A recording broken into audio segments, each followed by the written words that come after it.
अच्छा, यहाँ पे एक क्विक रिव्यू है न्यूटोनियन मैकेनिक्स की।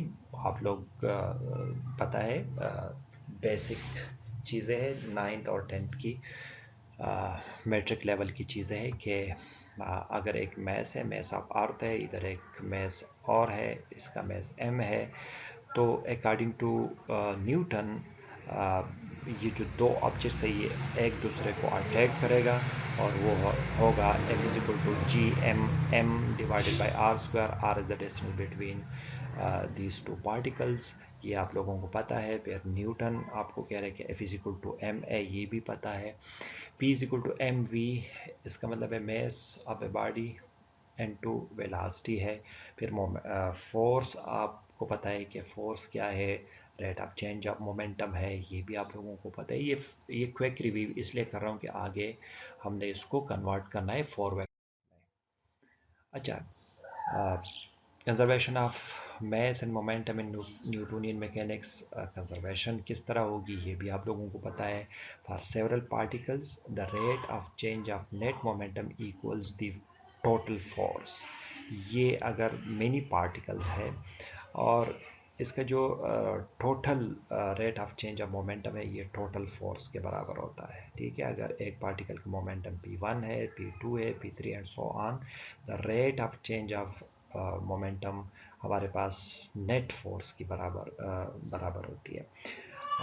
P1 आपके पास m1v1, P2 m2v2 and P3 m3v3, ये डिफरेंट आप लोग समझते हैं।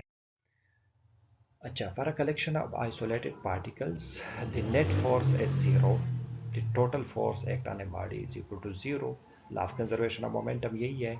तो d डिवाइडेड बाई dt ये ज़ीरो हो गया और इसका मतलब है p1 plus p2 plus p3 is equal to constant. ये कंजर्व्ड मोमेंटम रिमेन्स कंजर्व्ड। अच्छा, अब old definition of momentum means के न्यूटन ने जो डिफिनीशन किया था वो क्या था, वो है p is equal to M V. M आपके पास मैस है और v जो है ये V X V Y V Z है, डिफरेंट कंपोनेंट्स है, 3 कंपोनेंट्स है। नाउ डिफिनीशन ऑफ मोमेंटम अगर हम 4 वेक्टर में डिफिनीशन कर लेते हैं तो इसका तो सिंपल सी बात यह है कि ये जो वेलोसिटी है ये रिप्लेस होना है 4 वेलोसिटी में, बाकी वही चीज़ है। ये जो मोमेंटम है ये 4 वेलोसिटी में कन्वर्ट करना होना है। तो इसका मतलब ये है कि मोमेंटम न्यू डिफिनीशन जो हमने करना है 4 वेक्टर्स में, momentum is equal to mass into 4 velocity होगा।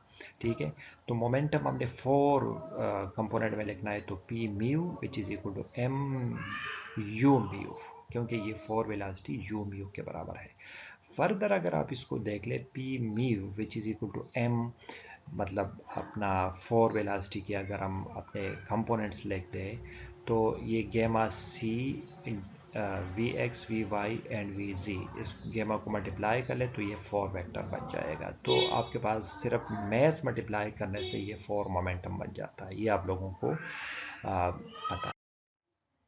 अच्छा, अब इसमें पी नाट क्या चीज़ है, पी नाट गेमा एम सी है, P1 गेमा एम वी एक्स है, P2 गेमा एम वी वाई है, P3 गेमा एम वी जी है। ज़ाहिरी बात है, बहुत सिंपल सी बात है कि इसको हम अलग अलग इस तरह लिख सकते हैं, P naught P1 P2 and P3 को।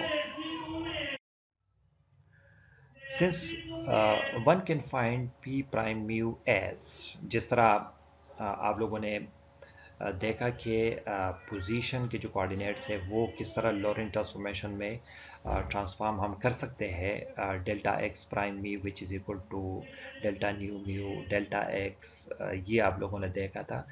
सिमिलरली वेलासिटी को भी देखा था। इसी तरीके से मोमेंटम को भी हम ट्रांसफॉर्म कर सकते हैं एक कोऑर्डिनेट से दूसरे कोऑर्डिनेट में, मतलब इनका जो कनेक्शन है वो इसी तरीके से लिख सकते हैं। ये डेल्टा जो है, ये डेल्टा न्यू म्यू, ये इम्पॉर्टेंट है, लॉरेंट मैट्रिक्स है जो कनेक्ट करते हैं इस और इस, जो S and S prime frame है।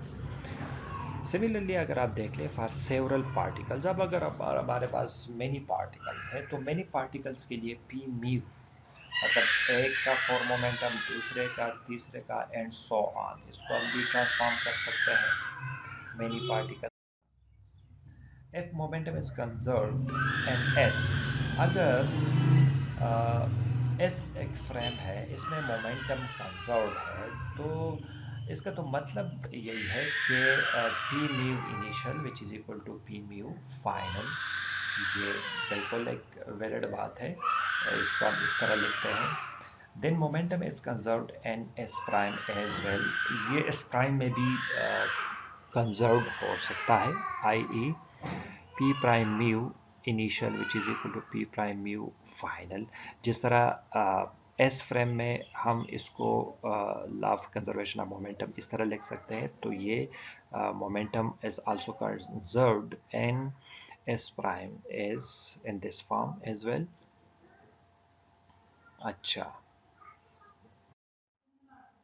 अब अगर हम एनर्जी की तरफ आते हैं, तो एनर्जी और डेफिनेशन जो हमारे पास है, हाफ एम काइनेटिक एनर्जी अगर हम ले लें ऑर्डिनरी वेलोसिटी, तो हाफ एम वी स्क्वायर, इस तरह हम इसकी डेफिनेशन कर लेते हैं। रिलेटिविस्टिकली हम अगर अब देख लें कि P mu initial P mu final holds for all component including mu is equal to zero, इसके लिए होल्ड करता है, तो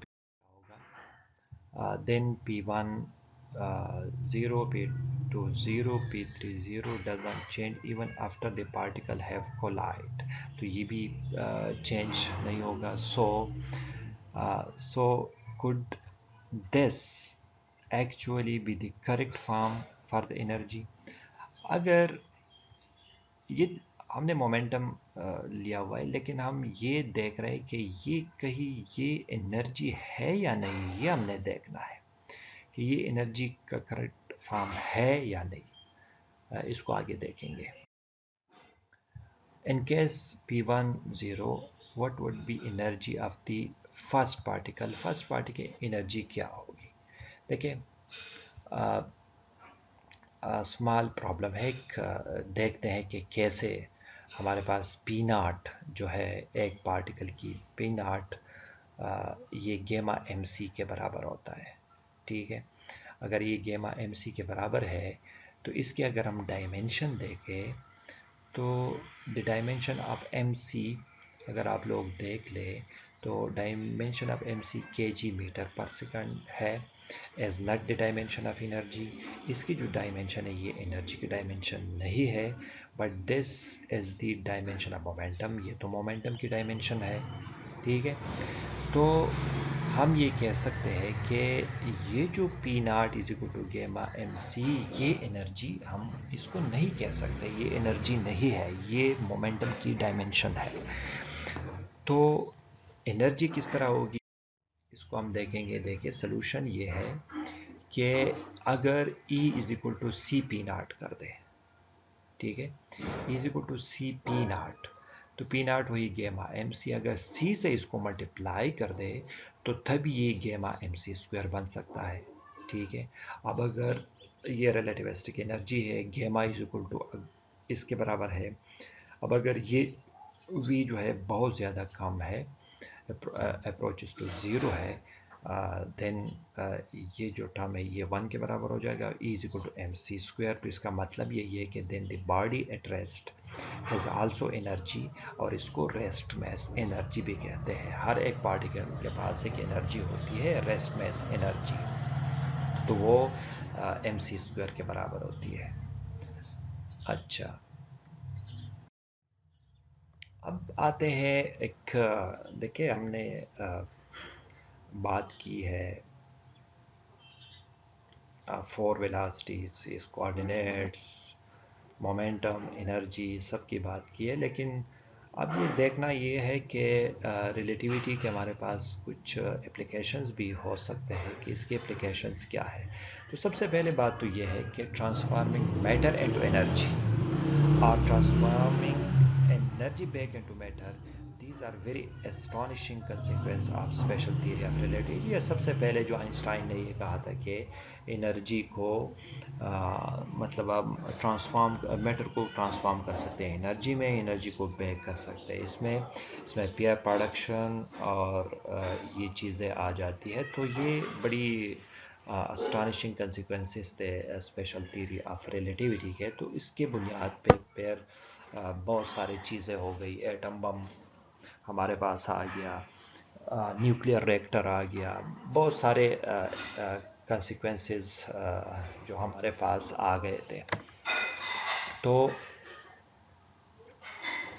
अब हम इसको देखेंगे कि हम जो हमारे पास एप्लीकेशंस है रिलेटिविटी के, तो वो क्या हो सकते हैं। तो वो आहिस्ता आहिस्ता इसको डिस्कस करना है इसी लेक्चर में थोड़े से, और आगे लेक्चर में भी थोड़े से हमने डिस्कस करना है। अच्छा, तो सबसे पहले अगर रिलेटिविस्टिक काइनेमेटिक्स की अगर हम बात कर लें, तो kinematics comes from the Greek word kinesis means which means motion, इसको motion ही कह सकते हैं kinesis का kinematics. The relativistic kinematics means the motion of a very tiny particle in which their velocity approaches to the speed of light. तो ये relativistic kinematics है, और इसकी स्पीड पहुंच जाती है स्पीड ऑफ लाइट के अप्रोच हो जाती है, तो इसको रिलेटिविस्टिक काइनेमेटिक्स हम।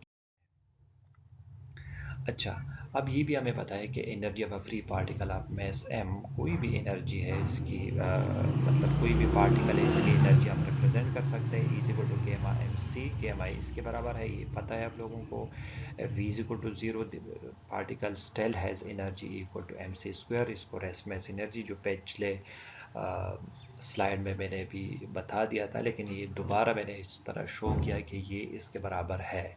तो इसको आगे कैसे बढ़ा, अब काइनेटिक एनर्जी, मेरे ख्याल में ये इस तरह की डिफिनेशन हम पहले भी कर चुके हैं। काइनेटिक एनर्जी हमारे पास किस चीज़ के बराबर होती है? Energy due to motion, motion की वजह से जो एनर्जी होती है इसको काइनेटिक एनर्जी होती है। लेकिन आ, ये हम इस तरह भी लिख सकते हैं कि total energy minus energy while at rest. तो वो रेस्ट में इस एनर्जी को हमने अगर निकाल लें टोटल एनर्जी में से, तो हम इसको लिख सकते हैं ये gamma M C square minus M C square. ये जो एनर्जी है, ये रेस्ट में एनर्जी है, इसको अगर हम निकाल दें तो ये हमारे पास काइनेटिक एनर्जी के बराबर होगा। अब देखिए, ये बहुत सिंपल है। अगर ये गेमा अगर हमारे पास वन के बराबर है, इसको अगर हम वन के बराबर कर दे, तो इसका तो मतलब यही हुआ कि ये जो बॉडी है ये रेस्ट पे है। जब रेस्ट पे है तो इधर देखें कि then it means that v is equal to zero. अगर v is equal to zero है तो ये M C square kinetic energy इसके बराबर हो गई। तो ये तो कैंसिल हो जाना है। जब ये कैंसिल हो जाता है एम सी स्क्वायर, तो काइनेटिक एनर्जी हमारे पास ज़ीरो हो जाती है। ठीक है, तो ये बहुत इम्पॉर्टेंट बात है कि ये हमारे पास ये जो काइनेटिक एनर्जी है ये ज़ीरो हो जाती है। तो मतलब कहने का ये है कि काइनेटिक एनर्जी जो काइनेटिक एनर्जी है, इसकी जो डिफिनीशन है, इसकी डिफिनीशन इस तरह होना चाहिए, gamma M C square minus M C square. ये टोटल एनर्जी है जो काइनेटिक रिलेटिविस्टिक है, और इसमें से ये एनर्जी हमने निकालना है। ये एनर्जी निकलेगा तो हमारे पास काइनेटिक एनर्जी आ जाएगी। ठीक है, तो अगर ये गेमा इज इक्वल टू वन है तो आपके पास काइनेटिक एनर्जी ज़ीरो के बराबर हो जाएगा। ठीक है, आगे लेक्चर में फिर इसको प्रोसीड करना है, इसी लेक्चर को आगे हम इसको देखेंगे। फ़िलहाल यहाँ पे हमने इसको स्टॉप करना है।